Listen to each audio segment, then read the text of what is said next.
Resumen imposible. Mati Columbati te ordena las noticias en un país imposible de resumir.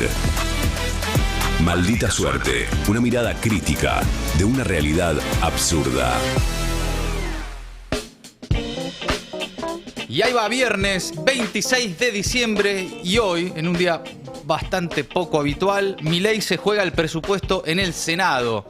Tras la media sanción en diputados, hoy el gobierno se juega una partida importante, el gobierno nacional, para ver si va a tener o no finalmente la posibilidad de aprobar en el Senado y sancionar por primera vez desde que es gobierno la ley de presupuesto. La discusión se centra en dos puntos concretos. El artículo 30 es el artículo que elimina pisos para el financiamiento en ciencia y educación y es lo que está generando mayor tensión para que el gobierno tenga los números, y también la deuda de nación con los gobernadores por el financiamiento de las cajas previsionales. En la votación general, La Libertad Avanza confía en tener más de 40 votos con ayuda de aliados como Luis Juez, los bloques de la UCR, del PRO y algunas bancadas provinciales, pero en la discusión en particular todavía están ajustando el número por ese famoso entonces artículo 30 ya hasta ahora, que es rechazado por varios radicales. Milei podría tener su presupuesto y ofrendárselo a los mercados, se lo está pidiendo el Fondo Monetario Internacional, entre otros y demás, pero no está resuelto el trámite. En este momento, sesión en vivo, debate en el presupuesto, está hablando el senador por Chaco, Jorge Capitanich, y en el lugar está nuestro amigo y compañero del Destape, Fede Pokorowski. Fede, buenas tardes, ¿cómo estás? Buenas tardes para todos, ¿cómo están? Bien, Fede, ¿cómo está la cosa ahí? Recién empezaron los discursos por el tratamiento del presupuesto 2026. Habíamos escuchado primero al senador por Chaco de La Libertad Avanza, a Tauche. Justo pasó una bandeja, no sé si me escucharon. Ah, sí, claro. Así que no sé si se escuchó bien, pero decía que el jujeño Atauche había hecho de miembro formante del presupuesto. Ahora está hablando Jorge Capitanich de Chaco. Una votación que se calcula cerca de las 21 horas, aun cuando algunos oradores se bajaron de la lista inicial. La sesión inició con dos votaciones que fueron reclamadas por el bloque oficialista. La primera fue la de la conformación de las comisiones, que según el bloque peronista se hizo de manera ilegítima, porque el reparto no los contempla en su calidad de bloque mayoritario, sino que tiene una cantidad más escasa de lugares. De hecho, le dieron los lugares para que terminen de completar ellos. Esto es algo que lo venían reclamando desde que se habilitaron las comisiones semanas atrás, la semana pasada, para hacer ingresar el presupuesto. Esta votación salió 42 a 29. Ajá. Y luego se votó el plan de labor, que incluía la votación por capítulos del presupuesto, la votación general y luego la particular por capítulo. Ajá.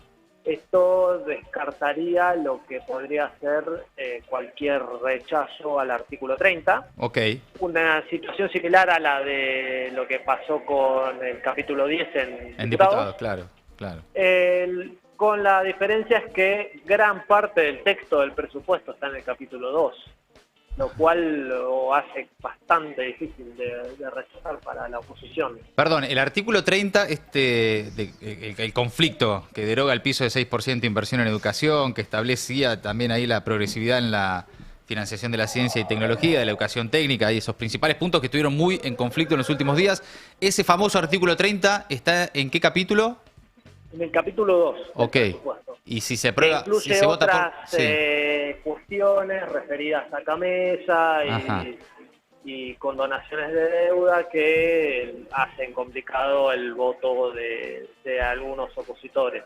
Okay. Sin embargo, hay que decir, si ponemos votación al lado de votación, lo que fue la votación de la conformación de las comisiones y la votación del plan de labor, el número es diferente porque salió 39 a 33 y en los votos en contra hay 3 radicales. Ajá. que son Maximiliano Abad, Cronenberger de La Pampa y Flavio Fama de Catamarca. Radicales, claro. Y los dos santacruceños que siempre están hasta último momento definiendo su voto. Que estaban ausentes, ¿no? Al comienzo. Estaban ausentes al inicio de la sesión, pero en el momento de la votación estuvieron y se expresaron en contra.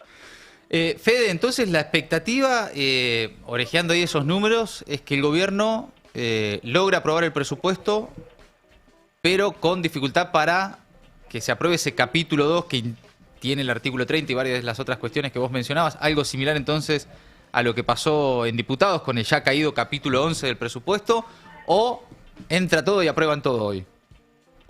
Todo parece indicar que pasa por poco. Ajá. Sobre todo teniendo en cuenta, hablé con alguien cercano a un senador de Unión por la Patria y al bloque justicialista en este caso, que me dicen algunos de los nuestros votan a favor. Por el nombre que tiró, se refiere a los de Convicción Federal, que es el bloque dentro del interbloque peronista, que son legisladores de provincias del norte, algunos ligados a gobernadores, caso Andrada, que responde a Raúl Jalil, claro, o peronistas sí de provincias en las que no gobierna el peronismo, caso Carolina Moisés de Jujuy. Con esos votos, el oficialismo tendría los números para avanzar con el presupuesto. Tendría los números pese al rechazo de que pueda cosechar el capítulo 2, perdón, y evitando una vuelta a diputados, que eso era un temor que tenía el oficialismo. Claro. La semana pasada se especulaba con la vuelta del capítulo 2 que se cayó en diputados, pero no había consenso. Si digamos están ahora en suspenso con este capítulo del presupuesto, mucho más hubiesen estado si existía con este capítulo.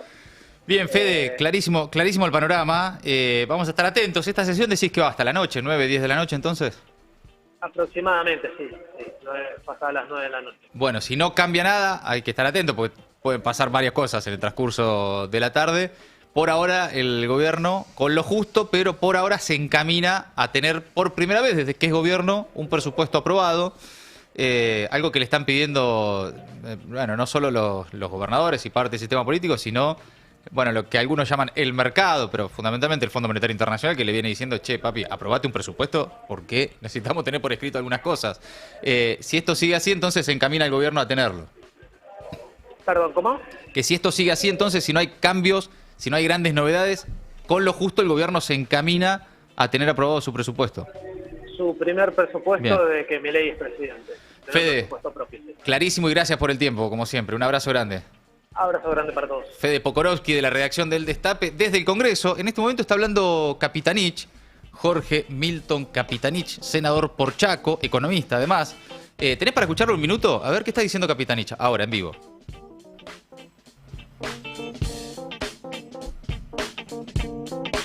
Bueno, mientras tanto...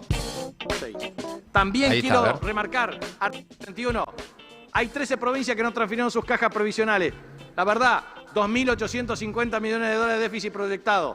Nosotros queremos decir también que dentro de las inconsistencias, lo que decimos es que no solamente no se contabiliza en el presupuesto la deuda financiera por debajo de la línea, 8.8 del Producto Interno Bruto, hoy lo calculamos con 63 billones actualizado con datos de la Oficina de Presupuesto del Congreso. Segundo, deuda contingente.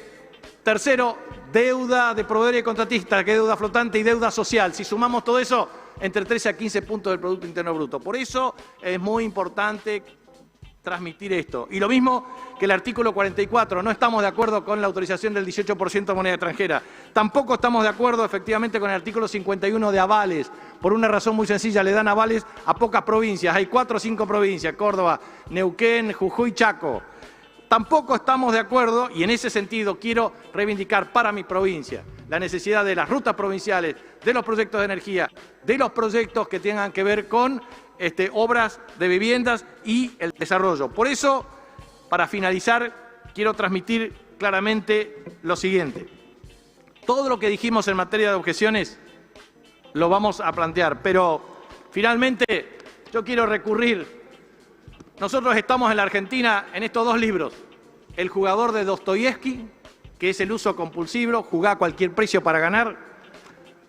O Funes el Memorioso, ficciones de Borges. En realidad pensar es una clave en términos de aceptar la diversidad y el compromiso. O la doctrina peronista, que es efectivamente la fe fundante de nuestra militancia. Pero también, y por último, así como la comunidad organizada, quiero decir para finalizar, señor presidente, este es el libro de la literatura gauchesca, Martín Fierro. No se hace política agrediendo a los demás, se hace política discutiendo ideas. Y aquí en Martín Fierro dice que los hermanos no tienen que pelearse. Los hermanos sean unidos, porque esa es bueno, la ahí está ley Jorge Capitanich en este momento, cerrando su exposición. En el comienzo del debate del presupuesto, toda la primera parte fueron cuestiones de privilegio y, bueno, y menciones de distintos temas, pero ahora sí ya se debate el presupuesto con la oposición impugnando artículos que básicamente desfinancian la educación en la Argentina, ciencia y tecnología, la educación técnica. El bloque que preside José Mayans va a insistir en bajar este punto del cálculo del presupuesto de gastos y recursos para el año que viene. En el peronismo creen que los radicales los van a acompañar en el rechazo a ese artículo 30 y algunos bloques provinciales anunciaron que también le van a bajar el pulgar, pero recién nos decía Fede Pokorowski que hay confianza en el oficialismo luego de algunas negociaciones para aprobar todo, ¿no?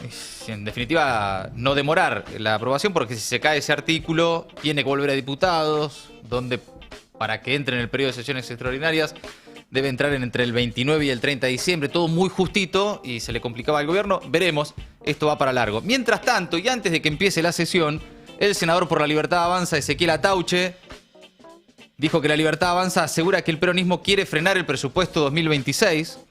Dijo no tener ninguna duda de que el peronismo quiere que no haya presupuesto y que no avance el país. Esa es la línea que van a escuchar en el transcurso de la tarde en los discursos del oficialismo. Atauche dijo que es importante el apoyo político al camino económico y que los mercados, entiéndase el Fondo Monetario Internacional, entre otros, tienen que mirar si hay presupuesto. A ver qué dijo. Senador, ¿el resultado de la votación de hoy puede tener impacto en los mercados, ya sea que se apruebe o que se rechace? Yo entiendo que los mercados van a mirar, los mercados tienen que mirar si hay presupuesto. Es importante el apoyo político al camino económico, así que me parece que esta sanción del presupuesto va a tener buenas noticias en los mercados. Buenas noticias en los mercados, ¿no? Un presupuesto para los mercados, sí, en definitiva. Lo dijo. En esos términos. Literalmente. Es una buena noticia para los mercados, un presupuesto de ajuste y con la polémica esta del desfinanciamiento en educación, ciencia y tecnología. Bueno, los mercados celebrarán, pero acá la profundización del ajuste. También otra de las protagonistas, la jefa del bloque libertario en el Senado, Patricia Bullrich, también sobre las reuniones permanentes a último momento para lograr un acuerdo en el artículo del que estamos hablando, que determina el financiamiento universitario, y tenemos confianza en que el presupuesto sale, dijo Bullrich hace un rato. A ver. La gente, las empresas, los trabajadores y todos tengan presupuesto, que es una herramienta institucional muy importante para el país. ¿Tienen confirmación con los partidos aliados de que van a apoyar, por ejemplo, el artículo 30, el del financiamiento educativo? Estamos trabajando, tenemos reuniones permanentes, esperemos que así sea. Patricia, ¿qué falta para lograr ese acuerdo, digamos, un acuerdo mayoritario? Bueno, lo que estamos haciendo es trabajando siempre en buscar apoyos, en entender la importancia de un presupuesto, en entender la importancia de poder tener estabilidad en el país, de tener previsibilidad, y son conceptos. ¿Ustedes están confiados que sale Patricia entonces? Tenemos confianza. Sorpresas no, ¿no? Chicos. Tenemos confianza, A ver, dice Bullrich. Trabaja con toda la mejor voluntad, tratando de... Bueno, que todos, y nube de palabras. acompañen ideas institucionales. Son conceptos. Conceptos. Son conceptos. Nube de palabras, de cosas que hay que decir, pero no mucho más. Mientras tanto, sigue el minuto a minuto de la rosca en el Senado. ¿Y el peronismo qué onda? Mayans, habló el jefe del bloque de Unión por la Patria, en el Senado, que en realidad ahora se llama Bloque Popular. Me tengo que acostumbrar a cambiarle el nombre. Ay, yo también. Además lo asoció con el Partido Popular. O sea, lo veo como de derecha. No me lo puedo impedir. Partido Popular como de España. Sí. Claro. Bueno, el Bloque Popular, ex Unión por la Patria en el Senado, José Mayans adelantó el rechazo del peronismo al presupuesto 2026 y dijo que el proyecto debería regresar a diputados. A ver. Este tratamiento express, la verdad que daña al país. Debería volver a diputado por varios temas. Debería volver al país por el tema, a diputado por el tema de educación. El artículo 30 debería volver a diputado por el tema del tratamiento express que le quieren dar al tema de la deuda externa. Debería volver a diputado por el tema del sistema previsional de las provincias que han incumplido durante 2 años. Debería volver a diputados por el tema también de la inversión pública que está totalmente desconsiderada en este presupuesto. Bueno, hay un montón de cosas realmente que tenemos prácticamente el detalle de la fundamentación de por qué esto debería volver a diputado y ser reconsiderado nuevamente, obviamente en su tratamiento general, ¿verdad? Bueno, mientras tanto, el financiamiento universitario tiene novedades en la justicia. Es una de las dudas hoy en el presupuesto, qué va a pasar con los fondos para educación, además de ciencia y tecnología. Pero la justicia federal otorgó una cautelar para que el gobierno actualice salarios docentes y no docentes, para que actualice también las becas estudiantiles en las universidades nacionales a partir del reclamo del Consejo Interuniversitario Nacional por la suspensión de la ley de financiamiento universitario, o sea, después de que el Congreso confirmara, tras el veto, la ley que mejora el presupuesto de las universidades. El Congreso votó a favor, Milei vetó. El Congreso insistió con aquella sesión de los 2/3 y el gobierno decidió dejar una especie de limbo, la ley en suspenso. Los rectores fueron a la justicia para hacerla cumplir. Ahora lograron el primer paso y se espera que el gobierno apele ante la justicia para no financiar a las universidades, ¿no?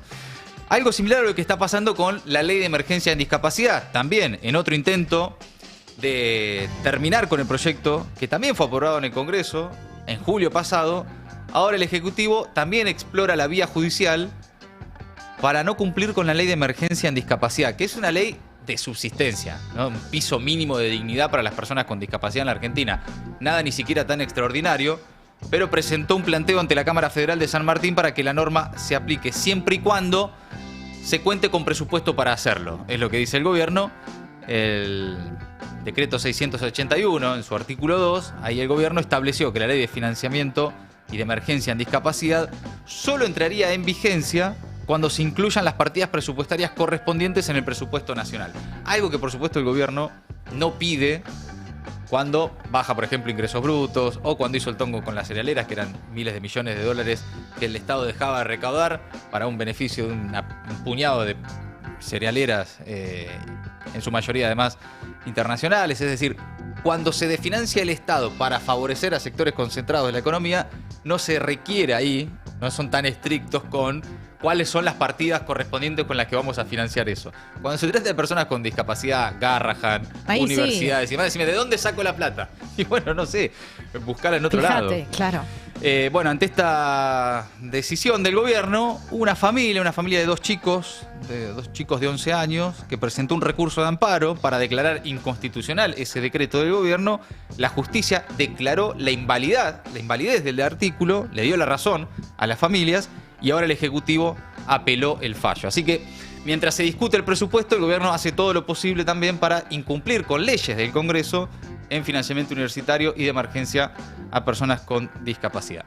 Cambiamos de tema, salimos un rato de la zona del Congreso y atención con esta noticia, porque un operativo de la policía de la Ciudad de Buenos Aires este 25 de diciembre en Villa Lugano, acá en la Ciudad de Buenos Aires, terminó con un hombre muerto, asesinado. Muy impactante, ¿eh? Los vecinos denuncian que se trató de un caso de gatillo fácil, de ejecución. Este viernes por la tarde hay una manifestación para exigir justicia. Las imágenes difundidas en redes sociales, hay todo tipo de imágenes, muchas difundidas especialmente por medios alternativos, muestran el momento en que efectivos policiales de la policía porteña avanzan sobre un grupo de personas desarmadas y tras una serie ahí de, golpes y forcejeos y demás, y de algunas detonaciones que se escuchan, un hombre identificado como Gabriel González cae herido de gravedad. Se ve la imagen de uno de los policías tirando familiares y vecinos señalan que además Gabriel no tenía armas, estaba totalmente desarmado. Sí, andaba ahí a las trompadas con un policía. Sí. De ahí a ejecutarlo. Pero no armado. Y que la intervención de la fuerza, dicen, fue totalmente desmedida. Después hay versiones. Las versiones policiales son siempre las que llegan primero a los medios. La agencia NA habló de que la víctima podría haber sufrido una herida con arma blanca. Claramente eso no se verifica. O un golpe de bastón policial antes de fallecer. Se ven los golpes, los bastonazos de la policía. Pero en el video que se difundió y que todos vimos en las redes sociales, y que para los que están en YouTube estamos compartiendo también, se ve a González caer de espaldas frente a varios efectivos, luego de la detonación de uno de los efectivos que estaba más lejos y el disparo, ¿no? Las organizaciones sociales y los vecinos sostienen que la intervención policial fue totalmente desproporcionada, violenta, y que González fue baleado aun cuando no representaba ningún tipo de amenaza. Por lo tanto, consideran el caso como un caso de gatillo fácil. Así lo denunció, por ejemplo, la Correpi, entre otras organizaciones de derechos humanos, que denunciaron que se trató de un caso de gatillo fácil policial y convocaron a una movilización en el cruce de las avenidas Cruz y Escalada para este viernes a las 4 de la tarde, con el objetivo de exigir verdad y justicia. Estuvo la Negra Verdú de la Correpi hace un rato acá con Adrián Murano y esto contaba. A ver. Creo que todo el mundo a esta altura vio alguno de los videos que están circulando. El hecho es bastante transparente y claro. La policía, los gritos, bajen la música, no ocupen la vereda. Bueno, las cosas que vemos lamentablemente cada vez con mayor frecuencia. Para quien está siguiendo la transmisión. Por supuesto hay protestas, empiezan algunos empujones. Esto fue el 25. El 25, ayer. Exactamente. ¿Alguien se quejó por la música fuerte? No lo sabemos. Aparentemente. No sabemos si fue decisión unilateral o si alguien llamó, no sabemos. Para el caso lo mismo da.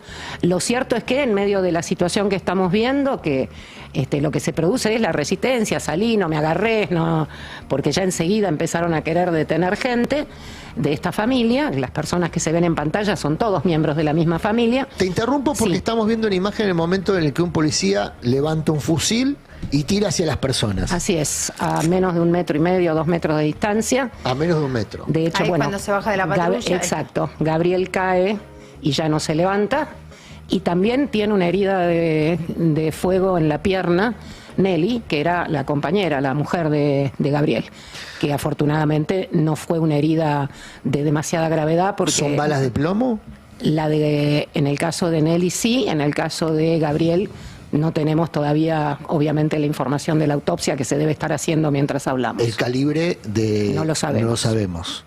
Pero si es una... Si se ve, siendo un arma larga, es una 1270. Exacto. Que puede tener cartucho con posta de plomo, cartucho con posta de goma, o los cartuchos intercalados, como ya desde la época de la represión en el parque indoamericano. En esa causa se pudo probar cómo venían intercalados, ¿no? Uno de plomo, uno de goma, o como ocurrió también un caso que vos nos llamaste, cuando 2 trabajadores de prensa, compañeros de la Red Nacional de Medios Alternativos, fueron baleados con posta de plomo en Corrientes y Montevideo en el intento de desalojo de la Sala Alberdi, el mismo día que fue electo Papa Bergoglio. Sí, bueno, ahí está María del Carmen Verdú, abogada, referenta de la Correpi, la coordinadora contra la represión policial e institucional, que desde hace largas décadas denuncia y trabaja en este tipo de casos, ¿no? Bueno, una nueva muerte, en este caso la de González, que se suma a una cantidad interminable y reclamos de larga historia de sectores de la sociedad civil y organismos de derechos humanos contra este tipo de prácticas de violencia policial, en este caso por parte de la policía de la ciudad, pero que se extienden este tipo de episodios más allá de las fronteras, ¿no? Políticas, ideológicas, en todo tipo de provincias, y particularmente lo que sí se observa es que siempre es contra los pobres, ¿no? Eso seguro, y siempre es en los barrios marginados, populares, y en este caso un disparo a quemarropa que quedó filmado. Sí, en este caso quedó grabado, porque Claro. también muchas veces lo decimos. ¿Cuántos casos que, bueno, no quedaron grabados por razones obvias? Totalmente. Y donde se tiene que discutir primero las responsabilidades, un tiempo largo antes de llegar finalmente a algún tipo de desenlace para las víctimas, es cierto. ¿no? Eso que decís es muy importante porque ese registro contradice la versión oficial, ¿no? La versión oficial, que es siempre la de la policía, ¿no? Y esta que habían dejado trascender que fue una herida de arma blanca o que había sucedido otra cosa, cuando en las imágenes claramente se observa el disparo de un policía de la ciudad al cuerpo, directo al cuerpo de Gabriel. Bueno, esta tarde hay una protesta de familiares de la víctima y grupos ahí del barrio a una concentración este viernes por la tarde para exigir que la causa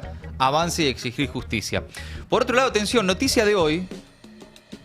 La Cámara Federal confirmó el procesamiento del cabo Héctor Guerrero por las lesiones que le provocó al fotógrafo Pablo Grillo durante la represión policial que ordenó la ahora ex ministra de Seguridad Patricia Bullrich contra una manifestación en aquel entonces en defensa de derechos de los jubilados.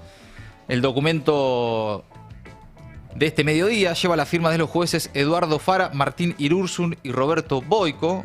El gendarme Guerrero fue imputado al ser considerado autor penalmente responsable del delito de lesiones gravísimas, agravadas por abuso de su función como miembro integrante de una fuerza de seguridad, en concurso real con el abuso de armas, agravado por abuso de su función, dice, como miembro integrante de la fuerza de seguridad, y además se ordenó el embargo por 35 millones de pesos sobre sus bienes. En este caso, una buena. En el caso de Pablo Grillo, la Cámara Federal confirmó el procesamiento del cabo Héctor Guerrero. Cambiamos de tema. También a esta hora, en los medios, en la conversación, está generando mucho impacto y conmoción el caso de la nena, una nena que recibió una bala perdida en Navidad, y están por estas horas con mucha expectativa sobre cómo continúa su vida y también reclamando justicia. En este caso, un episodio distinto al anterior, pero Angelina, una nena de 12 años que celebraba junto a su familia en la casa de sus abuelos en Villa Sarmiento, fue alcanzada por una bala perdida minutos después del brindis. Y se encuentra internada en terapia en una clínica de Ramos Mejía, donde fue trasladada después de un primer paso por el Hospital San Juan de Dios. Un caso que quedó a cargo de la fiscal de la UFI número 3 de Morón, a cargo de Valeria Curtade. Los familiares relataron el episodio, exigieron justicia, y desde la puerta de su casa, en San Pedro Castelli y Madero, ahí en la localidad de Villa Sarmiento, la tía de Angelina habló también con los medios. La escuchamos. Ella está estable. Ella está bien, ella va a estar bien. ¿No lo operaron todavía? No sabemos nada porque es una cosa muy Viste, el proceso es muy lento. Claro. ¿Le sacaron la imagen, digo, la tomografía, se lo pudieron hacer? Sí, le hicieron los estudios, por eso detectaron que tenía el proyectil alojado en la cabeza, pero nada más. Lo importante es eso. Yo ahora vine a ver qué pasa acá y qué se necesita, y la nena está igual. Está acompañada por los papás. Nos sube otra persona a la habitación, lo cual tiene que ser así. Nosotros acompañamos de afuera con lo que podemos, llevando, trayendo comida, ropa, nada. Y agradezco a la gente porque la buena energía llega y sé que todo esto se va a solucionar. Y la verdad que la persona que lo hizo, y bueno, que Dios lo ayude. No sé, chicos, no querría estar en su conciencia. Muchísimas gracias.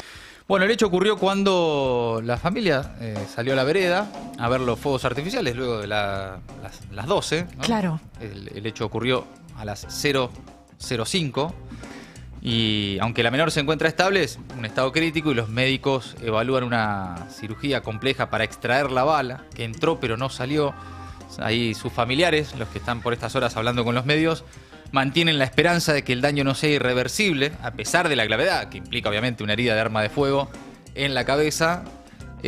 Ahí uno de los tíos contaba que la evolución de la nena era favorable y que Angelina se encuentra actualmente mejor y estable, según los últimos reportes médicos que recibió la familia. Un dato clave que trajo alivio es que en principio la bala no habría afectado la parte motriz, pero ahí está esta nena de 12 años peleando por su vida también, porque a un estúpido se le ocurrió a las 12 de la noche, en lugar de tirar petardo, cañita voladora, disparos al aire, ¿no? Claro. Es insólito, pero que lamentablemente ocurre todos los años, ¿no? Es algo verdaderamente inexplicable, ¿no? Por donde lo mires no hay razón para disparar al aire la celebración de una Navidad. Sin embargo, hay mucha gente que lo hace, lamentablemente. Y no es la primera vez que nos enteramos de un caso así, ¿no? Así es. Bien, por último, y para ir cerrando ya las novedades políticas argentinas, también la salud de Cristina es noticia.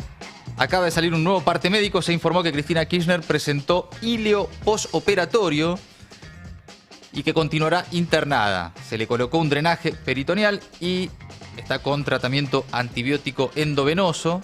Continuará internada hasta la recuperación del estado de hilio, dice el parte médico, lo que indica, en definitiva, que la expresidenta continúa internada en el Otamendi. El nuevo parte médico que acaba de publicar el sanatorio indica que continúa con un cuadro de hilio postoperatorio tras la cirugía de apendicitis que tuvo la semana pasada. Bien, amigos, hasta ahí las últimas novedades en la política nacional. ¿Qué pasa en el mundo, Ori? Te quiero contar que el mundo no tiene descanso de Estados Unidos, ni siquiera para las fiestas. Donald Trump deseó en sus redes sociales una feliz Navidad a todos, incluidos los terroristas muertos. Así lo dijo. Ajá. En un mensaje para anunciar y acá voy a citar textualmente, poderoso y letal ataque contra la escoria terrorista de ISIS, ¿no? Los integrantes del Estado Islámico, los milicianos del Estado Islámico, un grupo terrorista, en el noroeste de Nigeria. Acusó a esos grupos de asesinar a cristianos inocentes y recordó que a principios de noviembre, y esto también lo recordamos nosotros, había advertido que si esos grupos no detenían la masacre, se desataría un infierno. Aseguró que bajo su liderazgo no va a prosperar, en ese mismo mensaje, el terrorismo islámico radical. Bendijo a las Fuerzas Armadas y advirtió que habrá mucho más terroristas muertos si continúan los ataques. Todo esto en el día de la Navidad. Nigeria, para que lo ubiquemos en el mapa, es un país de África Occidental. Más o menos traté de hacer una comparación, la mitad de la superficie de la Argentina, una población de unos 200 millones de habitantes, muy rico ese país en recursos naturales, en recursos minerales, y que está atravesando, no desde ahora, desde hace tiempo, una crisis de seguridad multidimensional, podríamos decir, que es bien generalizada, bien compleja, que tiene muchas causas. El gobierno de Nigeria confirmó los ataques, aunque le puso algunos matices a ese mensaje difundido por el presidente de Estados Unidos.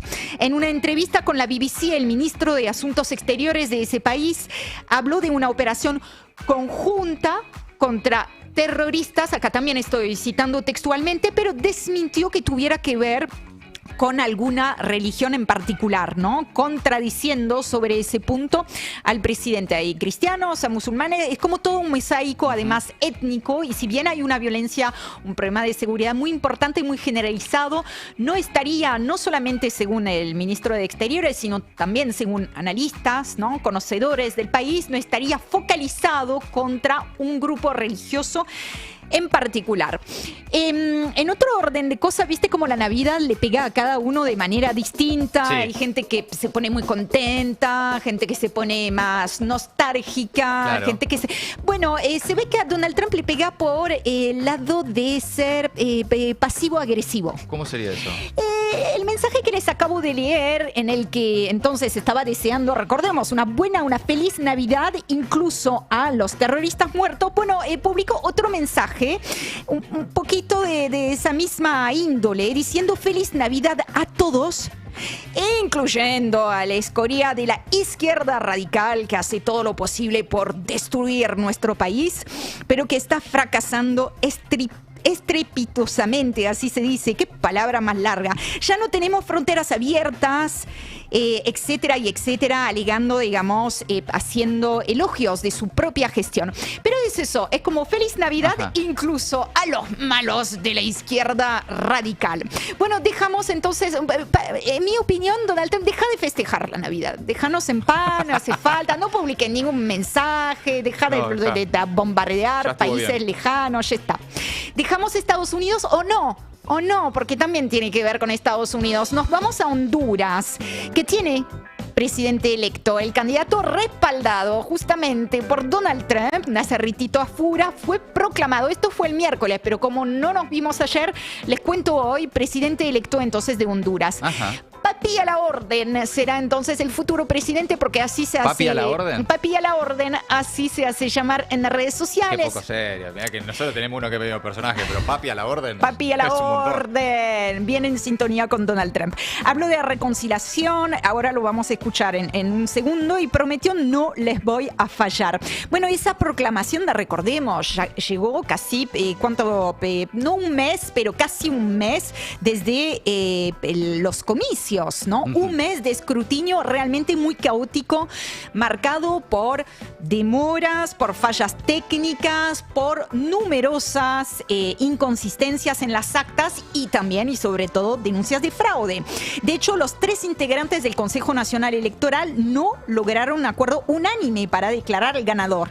Allá el Consejo Nacional Electoral está conformado por miembros que representan a los partidos que participan de los comicios, ¿no?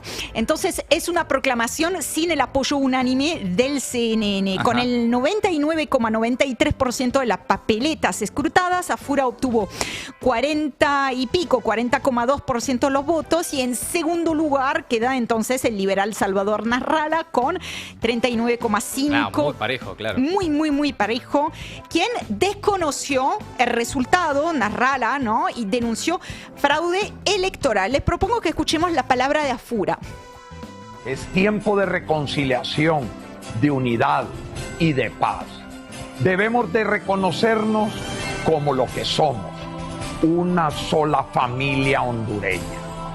Hoy, con profunda gratitud y asumiendo el honor de poder servirles, les extiendo mi mano para caminar juntos con firme determinación de trabajar sin descanso por Honduras.